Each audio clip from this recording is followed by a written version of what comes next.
Oi pessoal, vocês já estão aí? Então, eu sou o Rafael Porto e a gente já vai começar a nossa oficina de quadrinhos. Vem conferir!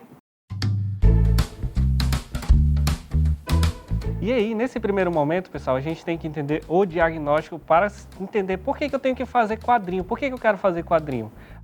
Muitas vezes a gente tem que entender que existe uma gama de fatores externos que influenciam a nossa vida. Uma delas pode ser justamente os desenhos animados, que a gente tem muito contato desde a infância, às vezes até na adolescência, que aí vai moldando até a nossa forma de enxergar o mundo, até porque esses desenhos eles têm mensagens, têm questões sociais, e aí essas são nossas referências, e muitas vezes essas referências dos desenhos animados, elas vêm de um quadrinho, que é o geralmente chamado de material fonte. E aí a gente vai conhecendo os quadrinhos, etc, e vai vendo, poxa, eu posso estar produzindo aquele tipo de material. E aí, quando a gente dá aquele estalo de eu vou produzir, perceba, quais são minhas referências? Por que eu produzo quadrinho? E aí você volta nesse momento e diz, é por causa daquele desenho tal, daquele gibi tal, que me acompanhou na infância. E aí, quando a gente vê tudo isso moldado, beleza, é isso, a gente precisa entender, mas beleza, de onde surge o quadrinho, que é a teoria nesse momento?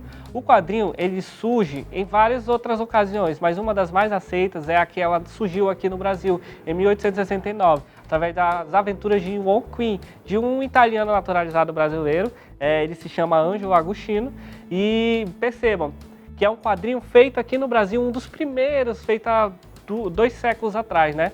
Então, essas referências, por mais que elas sejam muito estrangeiras, existem muitos quadrinhos, muitas produções aqui do nosso próprio país.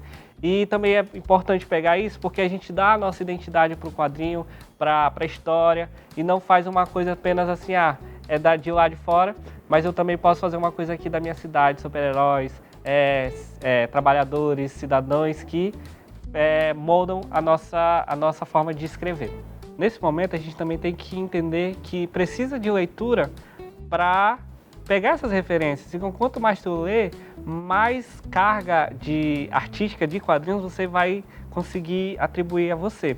E aí, nesse primeiro momento, copiar é uma boa alternativa.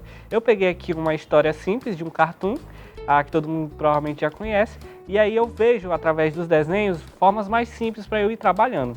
Então eu percebo a forma da cabeça, a forma do corpo, e aí eu vou tentar reproduzir no papel para ir adequando e melhorando através da prática. Então, se eu pego esse desenho, a gente percebe que ele já tem um rosto mais oval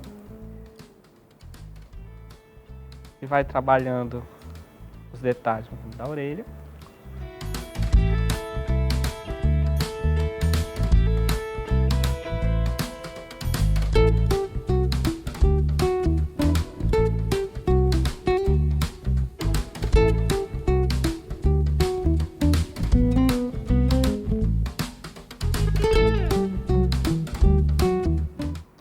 Percebam que quando a gente vai trabalhando esse traçado, a gente vai atribuindo o estilo da pessoa que criou. Mas ao mesmo tempo, a gente vai deixando a nossa própria identidade. Porque assim como qualquer pessoa que tem a sua própria letra, porque ninguém tem uma letra idêntica à outra, pode até tentar copiar, mas a gente acaba deixando um pouco da nossa personalidade, seja na escrita, no desenho ou na forma que a gente descreve essas coisas, não necessariamente no papel, mas na fala. E aí percebam, eu trago características do personagem e tento reproduzir. E aí, com a medida que eu vou reproduzindo aquele desenho que me chama mais atenção, aquele estilo que me é mais prazeroso, eu vou aperfeiçoando a técnica e assim criando até mesmo o meu próprio estilo. E percebam que para você estar desenhando, você não tem uma faixa etária. Você pode ser aquela pessoa bem jovenzinha, aquela criancinha, um adolescente, uma pessoa que já trabalha, que tem sua família, um senhor já aposentado. Não existe um momento para começar, como também não existe um momento para parar. E percebam, quando eu falei que não existe um traçado idêntico, todo mundo bota sua personalidade, quando você vai treinar, nessa questão principalmente da cópia, a gente já pode até acabar ficando triste que não chegou àquele resultado.